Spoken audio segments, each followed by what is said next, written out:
Hello guys, welcome to my channel Bithika's home kitchen. আজকে আমার recipe শিম ভাপা। তো চলো আমি তোমাদের দেখাবো শিম ভাপা করতে কী কী উপকরণ আমি নিয়েছি।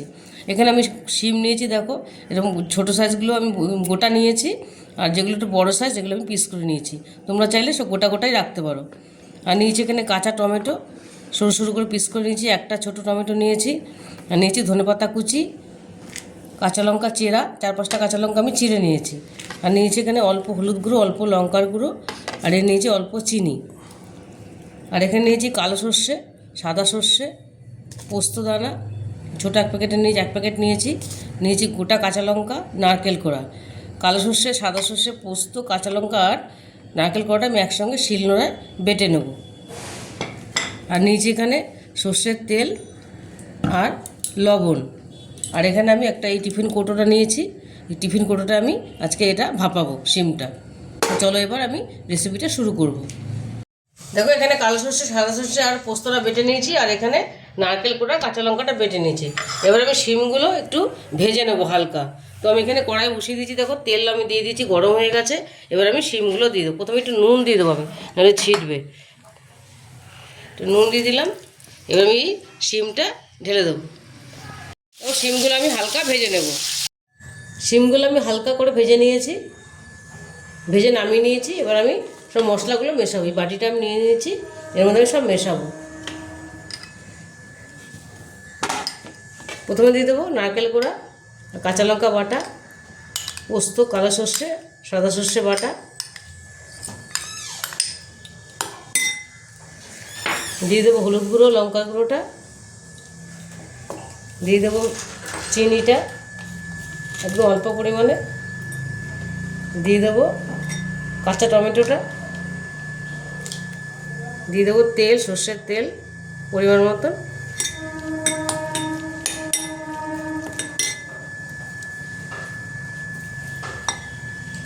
দিয়ে দেবো নুন স্বাদ মতো,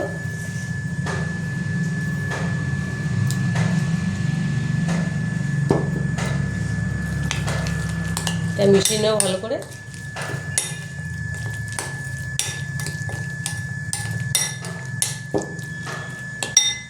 দিয়ে দেবো গোটা চেরা কাঁচা লঙ্কা,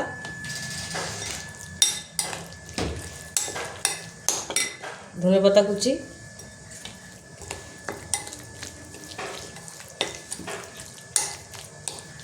এবার আমি দিয়ে দেবো শিমগুলোকে ভালো করে মাখিয়ে নেব। শিমটা আমি ভালো করে মাখিয়ে নিয়েছি। আমি পোস্তর বাটিটা ধুয়ে একটুখানি জল দিয়েছি, সামান্য একদম, বাটিটা আমার জাল যেটুকু লেগেছিলো, এটা আমি ভালো করে মাখিয়ে নিয়েছি। এবার আমি টিফিন কৌটোটার মধ্যে ঢেলে দেবো।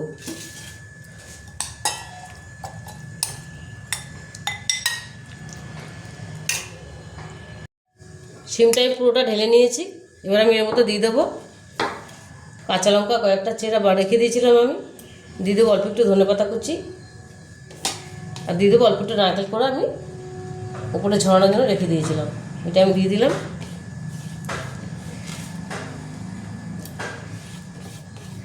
এই শিম ভাপাটা খেতে গরম ভাতে খেতে দারুণ লাগে, ভীষণই ভালো লাগে খেতে।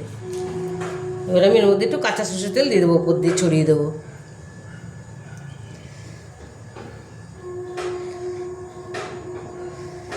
এবার আমি মুখটা বন্ধ করে দেবো। এবার এটা আমি ভাপে দেবো। শিমটা ভাপাটার জন্য আমি গরম জল বসিয়ে দিয়েছিলাম, গরম জলটা ফুটে গেছে। এবার আমি এই স্ট্যান্ডটা দিয়ে দেবো এখানে। এবার আমি বাটিটা বসিয়ে দেবো। বাটিটা বসিয়ে আমি এটা ঢাকনা দিয়ে দেবো। এটা আমি 15 মিনিটের জন্য রেখে দেবো। 15 মিনিট পরে আমি ফিরে আসবো। ভাপাটা আমার 15 মিনিট হয়ে গেছে। এবার এটা আমি নামিয়ে নেব। দেখো এবার আমি ঢাকনাটা খুলে দেখাবো তোমাদের। দেখো কি সুন্দর হয়েছে, দারুণ হয়েছে দেখতে, দারুণটা গন্ধ বেরিয়েছে কাঁচা সর্ষের তেলে। এবার আমি এটা প্লেটে তুলে নেব। শিম ভাপাটা আমি প্লেটিং করে নিয়েছি। তোমরা এটা অবশ্যই বাড়িতে ট্রাই করবে, দেখবে ভীষণই ভালো লাগে। আশা করি তোমাদের রেসিপিটা ভালো লেগেছে। আর যদি রেসিপিটা তোমাদের ভালো লেগে থাকে তাহলে আমাকে লাইক, শেয়ার আর সাবস্ক্রাইব করতে ভুলবে না। টাটা।